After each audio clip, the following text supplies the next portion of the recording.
ఉమ్మడి నిజామాబాద్ జిల్లాలో 3వ విడత పంచాయతీ పోలింగ్ ప్రశాంతంగా ముగిసింది. ఉదయం 7 గంటలకు పోలింగ్ ప్రారంభం కాగా మధ్యాహ్నం 1 గంట వరకు ఓటింగ్ కొనసాగింది.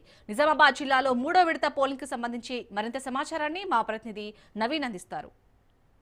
నిజామాబాద్ జిల్లాలో ఇటు పంచాయతీ మూడో విడత పోలింగ్ ప్రశాంతంగా కొనసాగింది. ఉదయం 7 గంటలకు పోలింగ్ ప్రారంభం కాగా ఉదయం కూడా పోలింగ్ కేంద్రాల వద్దకు ఓటర్లు తమ ఓటు హక్కు వినియోగించేందుకు పెద్ద ఎత్తున కూడా బారులు చేరిన పరిస్థితి మొత్తం కనిపిస్తుంది. అయితే మధ్యాహ్నం ఒకటి తర్వాత కూడా ఇప్పుడు పూర్తిగా ఎవరైతే 1 గంట టైం వరకు పోలింగ్ కొనసాగింది. 1 తర్వాత కూడా డోర్లు కూడా క్లోజ్ చేసిన పరిస్థితి ఉన్నది. ఇక్కడ మనం చూసుకోవచ్చు విజువల్స్. నందిపేట మండలం ఐలాపూర్ గ్రామం పోలింగ్ కేంద్రం వద్ద ఉన్నాం. ఇక్కడ 1 గంట కాగానే ఇటు పోలింగ్ కేంద్రం వద్ద కూడా గేట్లు మూసేశారు. అయితే 1 గంట లోపల ఎవరైతే పోలింగ్ కేంద్రాలకు గేట్ లోపలికి ఎవరు వస్తారో వాళ్ళకు కూడా ఓటు హక్కు విధించేందుకు కూడా ఇక్కడ ఎన్నికల అధికారులు కూడా అనుమతించారు.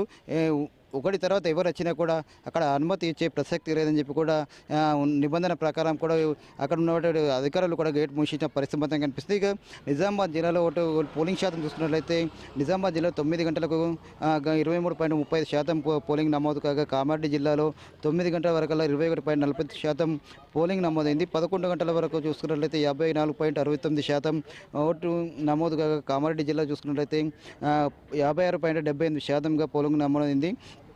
ఇక నియోజకవర్గాలు చూసినట్లయితే జుక్కల్ నియోజకవర్గంలో చూసినట్లయితే 52.25%, అలాగే బిచ్చుకుంద మండలం చూసుకున్నట్లయితే 61.78%, మద్రూరు మండలం చూసుకున్నట్లయితే 53.37%, అలాగే డోంగ్లీ మండలం చూసుకున్నట్లయితే 63.57%, అలాగే పెద్దగూడంగల్ మండలం చూసుకున్నట్లయితే 64.41% కూడా పోలింగ్ నమోదైనట్లుగా తెలుస్తుంది. అయితే ప్రధానంగా చూసుకున్నట్లయితే 105 ఇటు నిజామాబాద్ జిల్లాలో 165 గ్రామ పంచాయతీలకు గాను 19 ఏకగ్రీవం కాగా 140 గ్రామ పంచాయతీలకు ఈరోజు పోలింగ్ నిర్వహించారు. అయితే దానికి సంబంధించి ఇప్పుడు 146 సర్పంచ్ స్థానాలకు గాను 562 మంది అభ్యర్థులు బరిలో ఉన్నారు. అలాగే 1030 మంది వార్డు సభ్యులకు గాను 3082 మంది కూడా అభ్యర్థులు ఈరోజు బరిలో ఉన్నట్లుగా తెలుస్తుంది. అయితే దీనికి సంబంధించి 3,14,091 మంది ఓటర్లు తమ ఓటుకు వినియోగించుకున్నారు. దీంట్లో 1,44,587 మంది పురుషులు, అలాగే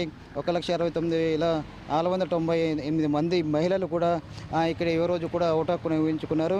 మొత్తం మీద చూసుకున్నట్టయితే నిజామాబాద్ జిల్లాలో పోలింగ్ మాత్రం ప్రశాంతంగా కొనసాగిందని చెప్పవచ్చు. అయితే ముఖ్యంగా ఇటు కలెక్టర్తో పాటు సిపి కూడా ప్రధానంగా ఇక్కడ పోలింగ్ కేంద్రాలు విజిట్ చేశారు. అక్కడ పోలింగ్ సరళి కూడా తెలుసుకున్న పరిస్థితి మాత్రం కనిపిస్తుంది. ప్రధానంగా చూసుకున్నట్లయితే నిజామాబాద్ జిల్లాలో కూడా పోలింగ్ ఉదయం నుంచి 7 గంటలకు నుండి పోలింగ్ కొనసాగిన పరిస్థితి మాత్రం కనిపిస్తుంది. ఇప్పుడు సమస్య ప్రాంతాలు ఎక్కడైతే ఉన్నాయో అక్కడ కూడా పోలీసులు భారీ బందోబస్తును కూడా ఏర్పాటు చేశారు. ఇప్పుడు 1 అయింది. 1 గంట తర్వాత కూడా పూర్తిగా పోలింగ్ కూడా ముగిసింది. అయితే ఈరోజు మధ్యాహ్నం లంచ్ తర్వాత ఓట్ల లెక్కింపు కూడా ప్రక్రియ కొనసాగుతుంది. మొదటగా వార్డు మెంబర్ల ఓట్ల లెక్కింపు జరుగుతుంది. తర్వాత సర్పంచుల సంబంధించిన ఓట్ల లెక్కింపు జరుగుతుంది. ఈరోజే ఇటు వార్డు మెంబర్లతో పాటు సర్పంచ్ అలాగే ఉప సర్పంచులు కూడా అధికారికంగా ప్రకటిస్తారు. మొత్తం మీద చూసుకున్నట్లయితే 3 విడత నిజాం జిల్లాలో పంచాయతీ ఎన్నికల పోలింగ్ ప్రశాంతంగా ముగిసిందని చెప్పవచ్చు. కెమెరా శ్రీధర్తో నవీన్, రాజ్ న్యూస్, నిజామాబాద్.